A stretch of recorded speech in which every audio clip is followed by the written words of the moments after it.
अमेरिकी राष्ट्रपति Donald Trump ने ईरान से परमाणु समझौते पर जल्द फैसला लेने की अपील की है। साथ ही किसी फैसले पर नहीं पहुंचने की स्थिति में ईरान के सामने दो विकल्प रखे हैं, पहला समझौता और दूसरा जंग का। अमेरिका के मुताबिक परमाणु कार्यक्रम को लेकर तेहरान को एक प्रस्ताव भेजा गया है, जिस पर अब जवाब का इंतजार है। लेकिन ईरान की माने तो ऐसे किसी भी अमेरिकी प्रस्ताव का अब ईरान ने ही खंडन कर दिया है। ईरान के साथ जारी परमाणु गतिरोध का हल निकालने के लिए दो ही विकल्प हैं, जंग या समझौता। ये कहना है अमेरिकी राष्ट्रपति डोनाल्ड ट्रंप का, लेकिन वो संकेत दे रहे हैं कि दोनों देश समझौते के बेहद करीब पहुंच चुके हैं। इस ताजा घटनाक्रम के बीच शुक्रवार को ईरानी अधिकारियों ने करीब खत्म हो चुके 2015 के परमाणु समझौते पर E3 यानी 3 यूरोपीय देशों ब्रिटेन, फ्रांस और जर्मनी के साथ बैठक की।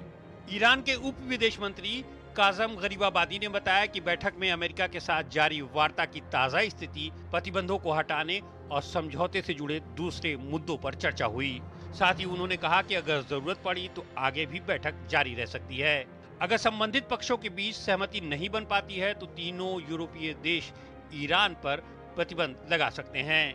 दरअसल 2015 में 6 देशों अमेरिका, रूस, चीन, जर्मनी, फ्रांस और ब्रिटेन के बीच एक समझौता हुआ था, जिसके तहत ईरानी परमाणु कार्यक्रम पर नियंत्रण लगाने के बदले उस पर लगे आर्थिक प्रतिबंधों में थोड़ी राहत दी गई थी।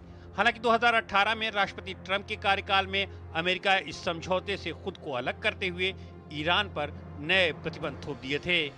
एक साल बाद ईरान भी समझौते की शर्तों से पीछे हट गया, लेकिन एक बार फिर सत्ता में लौटने के बाद अमेरिकी राष्ट्रपति ईरान पर आर्थिक प्रतिबंधों का दबाव डालने के साथ साथ बातचीत का दरवाजा भी खोले हुए हैं। दोनों देशों के बीच अब तक कई दौर की बातचीत भी हो चुकी है। ट्रंप संकेत दे रहे हैं कि दोनों देशों के बीच समझौता जल्द हो सकता है।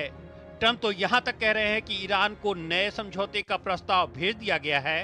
हालांकि ईरान के विदेश मंत्री अब्बास अरागची ऐसे किसी भी प्रस्ताव के मिलने का खंडन करते हैं कि ईरान ने अपने अत्यधिक संवर्धित यूरेनियम भंडार को खत्म करने पर सहमति जताई है। तीनों यूरोपीय देश 2015 के समझौते के स्नैप बैक तंत्र को सक्रिय करने पर विचार कर रहे हैं। दरअसल इस समझौते से कानूनी रूप से ये तीनों देश अब भी जुड़े हुए हैं। अगर ईरान इसका पालन करने में विफल रहता है तो संयुक्त राष्ट्र द्वारा तय किए गए प्रतिबंधों को लागू करने का विकल्प खुला हुआ है, जो अक्टूबर में समाप्त हो रहा है। यूक्रेन युद्ध में रूस का समर्थन करने से नाराज यूरोपीय देशों ने ईरान पर कुछ नए प्रतिबंध लगाए हैं। अब यूरोप अमेरिका के साथ होने वाले नए समझौते में यूरोप अपनी भूमिका तलाश रहा है। ईरान वर्तमान में 60% तक यूरेनियम संवर्धन कर रहा है, जो 2015 के समझौते में निर्धारित 3.67% की सीमा से बहुत अधिक है। हालांकि एटम बम हासिल करने की 90% की क्षमता से काफी दूर है।